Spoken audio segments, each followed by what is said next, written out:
Flora. Ulysses By DiCamillo. Kate DiCamillo. So where were we? We were figuring out who the good guy was and who the bad guy. So the good guy we think is Dad, Flora. We're not sure about William. Tootie, the neighbor, she's good. Who are the villains? Who are the bad guys? Rita. Who else? The mom, for sure, because she wants the dad to boop the squirrel over the head with a shovel and bury it in a hole. So yeah, and the cook, the chef from the restaurant, man, he was coming after him with a knife. Chapter 35, Fear Smells. Flora's father never walked through the hallways of Blixen Arms. He ran.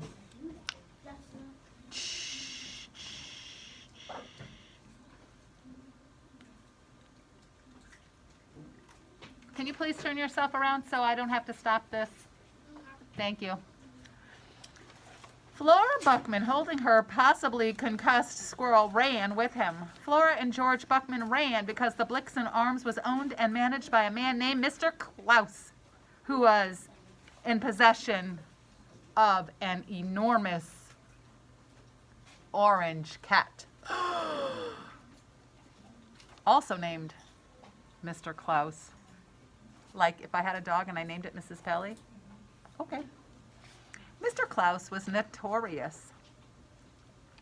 Oh wait, the cat Mr. Klaus prowled the hallways of the Blixen Arms, peeing on the residents' doors and vomiting in the stairwells, throwing up. Mr. Klaus was notorious. That means he was well known for hiding in the green gloom of the hallways and waiting until some unlucky person stepped out of the door of his or her apartment, or into the main entrance of the Blixen Arms, or down into the basement of the laundry room, and pouncing on their ankles, biting and scratching and growling, and sometimes, weirdly enough, purring. Flora's father's ankles were deeply scarred. The cat can smell your fear, Flora shouted as she ran. It's a scientific fact. Hey, before snack, you need to do the yellow paper. That's what we did. Thank you. She had read all about fear and the terrible things can happen to you. Fear smells, said terrible things.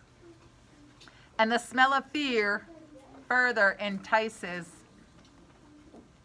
the predator. Ahead of her, her father laughed his hearty and seemingly endless laugh. If Flora had more time, she would have said, "For the love of Pete, what's so funny?" But she did not have the time. There was a squirrel to save. So Blixen Arms sounds like it is the apartment building. Do you need help with that? Then toss it if you're done with it. Thanks.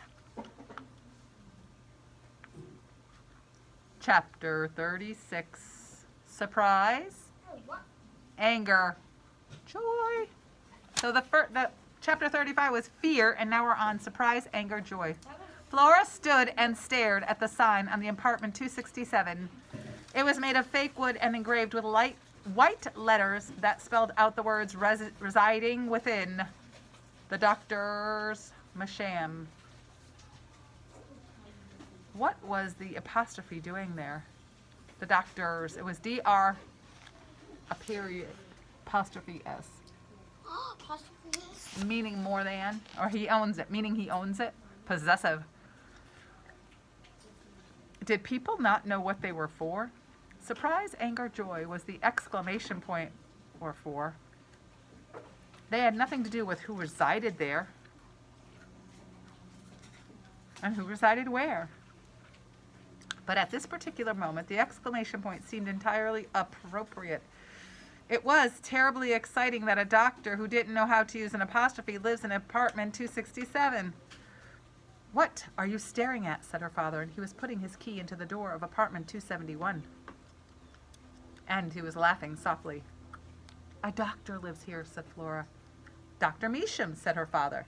I'm going to see if he could help us with Ulysses, said Flora.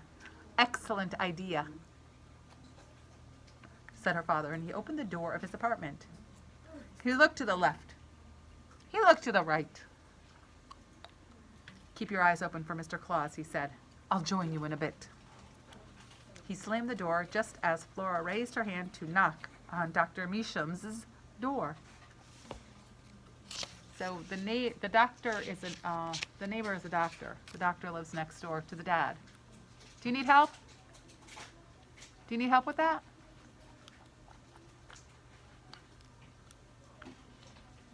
Oh, but she didn't get a chance to knock. The door swung open of its own accord, and an old lady stood there, smiling, her dentures glowing white in the perpetual green twilight of the hallway. Green twilight? Must be the lighting. Someone inside the apartment was screaming. No, someone was singing. It was opera. It was opera music. At last, said the old lady, I'm glad to see your face.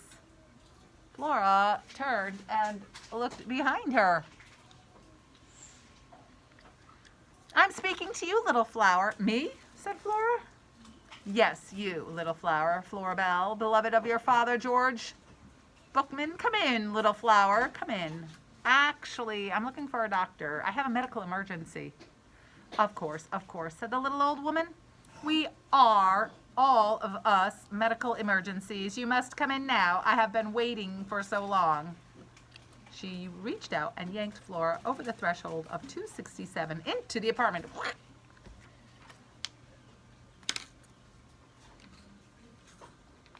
The criminal element had a lot to say about entering the home of a stranger, and they suggested that you do so at your own risk, and that if you did make the questionable decision to enter the home of someone you didn't know, a door to the outside world should always be left open at all times to facilitate a quick escape. Can she leave this door open? There's a crazy cat. She can't. Oh, where? In the apartment. Look at this poor lady. I'll show you. But check out. Well, I say poor as in not poor, no money. I'm like poor. Something's wrong with her, the poor thing. But not money poor. Oh. Look at her. Look at her sweater. Look at her smile. Look at her smile. Those are the dentures. The sweater is buttoned wrong. I know. Her hair is a little like. Let's not mention that. Crazy? Oh boy. This is the neighbor of Dad. That's scary. Is that Flora? So it's the neighbor. That's Yeah. Flora. Yeah, she has like a nice little short haircut, and she has a squirrel in her hand. So this is the She's neighbor. smiling like she wants to take it. She's smiling like she's hungry. Or she wants to eat the squirrel. Ew. So she wants to leave the door open so she can make a quick escape if necessary. The old lady slammed the door shut. Oh, wait. There goes her plan to keep it open. The opera music was very loud now. Flora looked down at the hand that was on her arm. It was spotted and wrinkled. Beloved? Me? So what does Dr. Measham know about Flora? Whatever her father has told her. They're neighbors. They might chit-chat. Chapter 37, Singing with the Angels. So what have we learned so far? That was fast. He might have a concussion. The neighbor is a doctor. Can the doctor save the squirrel? Or will she have it for lunch? Anyhow, he woke with a single giant watery eye staring at him.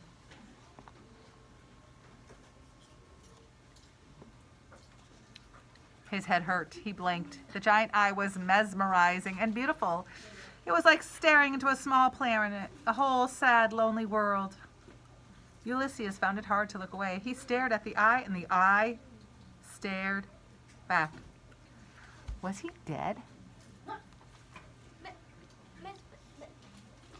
He had been hit over the head with a shovel? Had he? He could hear someone singing. He knew he shouldn't be afraid, but he didn't feel afraid. So much had happened to him in the last 24 hours that somewhere along the way he had stopped worrying. Everything had become interesting as opposed to worrisome. If he was dead, well, that was interesting too. My eyesight is not what it used to be, said a voice. When I was a girl in Blundermeekian, wherever that is, I could read the sign before anyone even saw the sign. Not that it helped me. Seeing things clearly, sometimes it is safer not to see. In Blundermeekin, the words on the sign were often not the truth. And I ask you, what good does it do to read the words if they are a lie? But that is a different story. I will tell the story later. I find this magnifying glass to be of great assistance. Yes, yes, I see him. He is very much alive. Woo! I know he's alive, said the other voice. I can tell. Flora was here with him. Oh, how comforting, he thought. Yes, I see. He is a squirrel. For the love of Pete, said Flora. I know he's a squirrel. He is missing so much fur, said the voice. What kind of doctor are you? Asked Flora. The voices in the room kept singing. They were full of sadness and love and desperation, and the voices belonged to the giant eye hummed along with them. Ulysses tried to get to his feet. A gentle hand pushed him back. I am Dr. Meacham, who is the doctor of philosophy, said the voice. My husband, the other Dr. Meacham, was the medical doctor, but he has passed away. This is a euphemism, of course. I mean to say that he is dead. He is departed from this world. He is elsewhere and singing with the angels. Ha! There is another euphemism, singing with the angels. I ask you, why is it so hard to stay away from euphemisms? I don't even know what that is. They creep in always in an attempt to make things difficult, I guess. More pleasingly so. Let me try again. He is dead. The other doctor is the medical doctor. He's the one who is dead. And I hope that he is somewhere singing, perhaps singing something from Mozart. Oh, but who knows where he is and what he is doing because he is dead. Oh, for the love of Pete, said Flora again. I need a medical doctor. Ulysses might have a concussion. Shh. Calm, calm. Why are you so agitated, Flora? There is no need to worry. You are worried about what? You tell me what it happened that makes you think he has concussion. He hit a door. With his head? Yes. Oh, this could give you a concussion, yes. When I was a girl in Blundermeekin, people were often accused of getting concussions. Gifts from the trolls, you understand. Gifts from trolls? I am so confused. Who's confused? I'm confused. This doctor is like confusing. The gigantic eye of Dr. Meacham came closer, much closer. It studied him. The beautiful voices sang. Dr. Meacham hummed. Ulysses felt strangely peaceful. If he spent the rest of his life being stared at by a giant eye and hummed over, things could be worse, right? The pupils of this little eyes are not dilated, said Dr. Meacham. Dilated pupils? I couldn't remember that one. So this is good. This is a hopeful sign. Next we will see if he remembers what happened.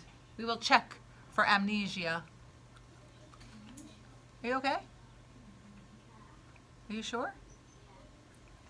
Are you putting yourself in the squirrel's shoes or Flora's shoes? Which one are you empathizing with? The squirrel's shoes. So he is very happy right now. Flora is very frustrated right now.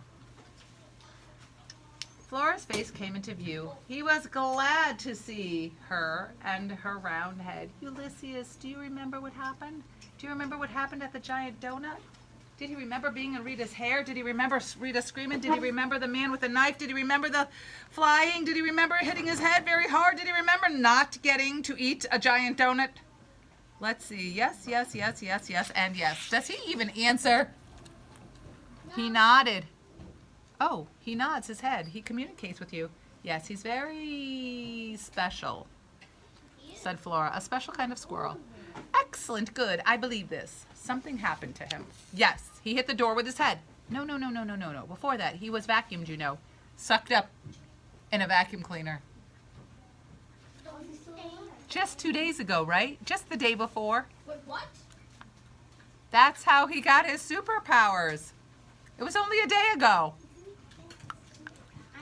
Because she only went to bed and got up in the morning and woke up and the mom saw the cheese puffs gone and blamed it on Flora, but then saw the typed stuff and then the dad came to pick her up for her visit with him.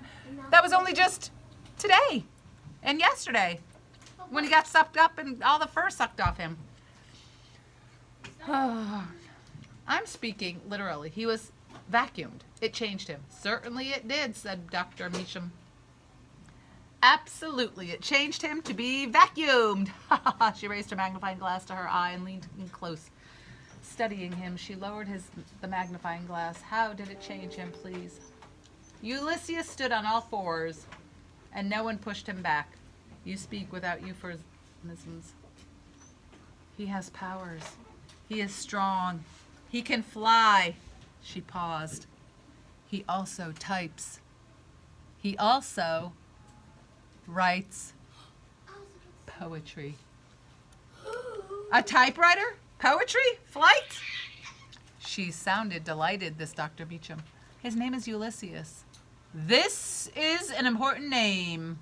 Well, it was the name of the vacuum cleaner that almost killed him. Dr. Meacham looked Ulysses in the eye.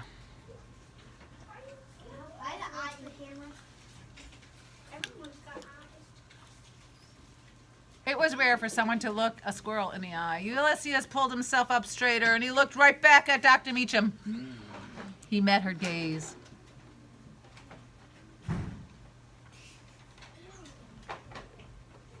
You must also list his powers and the ability to understand. This is no small thing to understand, Dr. Meacham said to Flora, and then she turned back to Ulysses. You are feeling maybe a little sick to the stomach? Ulysses shook his head. Good, said Dr. Meacham. She clapped her hands together. I am thinking he is not concussed. There is only this little cut on his head, and other than that, he is fine. Good. He's great. I'm thinking that maybe he is hungry.